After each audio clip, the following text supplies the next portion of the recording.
आताच्या घडीची breaking news रविवार बैरम जत्रा आणि आजचा दिवस लयच एकदम घातवार ठरला आहे। भयानक 2 टू व्हीलर समोरासमोर, गाडी क्रमांक तुम्हाला दाखवला, गाडीची अवस्था दाखवली। कोणी म्हणते वस्तापूरचा आहे, कोणी म्हणते जनुन्याचा आहे, कोणी म्हणते परसापूरचा आहे, तर कोणी म्हणते चिखलदऱ्याचा आहे। अशी परिस्थिती झाली असून त्यात 2 जण लय गंभीर आहे, त्यातलं एक लहान लेकरू तर लयच भयानकच परिस्थिती आहे। अशी ब्रेकिंग न्यूज सध्या गावरान 90 त्या ठिकाणची तुम्ही हे वस्तुस्थिती पाहून राहिले। अपघाताची तीव्रता एवढी खतरनाक होती की त्या ठिकाणी अक्षरशः मांसाचा रक्ताचा सळा पडल्याची परिस्थिती होती। हे या ठिकाणचं हे लाईव्ह दृश्य तुम्ही पाहून राहिले फक्त गावरान 90वर। घटनास्थळी केवळराम काळे याचे स्वीय सहाय्यक याशिवाय गौरव भक्ते ह्या घटनास्थळी त्यानं उपस्थित होते। त्यानं त्या ठिकाणून सदर जे जखमी होते त्याला उपजिल्हा रुग्णालय अचलपूर या ठिकाणी पाठवलं असून अपघाताची तीव्रता एवढी भयानक आहे की त्या ठिकाणी अक्षरशः भयानक परिस्थिती निर्माण झाली।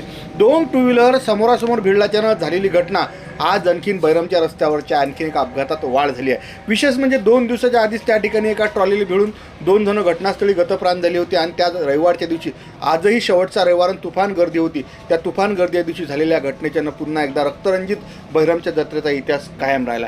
विशेष म्हणजे त्यात एक 7 वर्षाची जी लेकरू आहे त्याची परिस्थिती इतकी भीषण आहे की मी ते सांगू शकत नाही।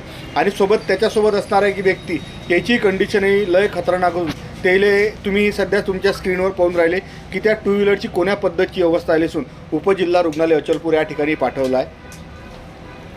भयानक रविवारच्या दिवशी आणखीन एक घटना भयानक झाल्याच्यानं बैरमच्या रविवारच्या दिवशीचा इतिहास आणखीन तसाच लिहिला गेला आहे। अपघाताची तीव्रता मी सांगितल्याप्रमाणे एक लहान लेकरू 7 वर्षाचा आहे आणि त्या लेकराची परिस्थिती तर एवढी भयानक आहे की ते शब्दात वर्णन केल्या जाणार नाही। ब्रेकिंग न्यूज येऊन राहिली गावरान 90वर की बैरमचा रविवारचा दिवस आणखीन घातवार ठरला आहे। गावरान 90 ब्रेकिंग ऑन स्पॉट न्यूज।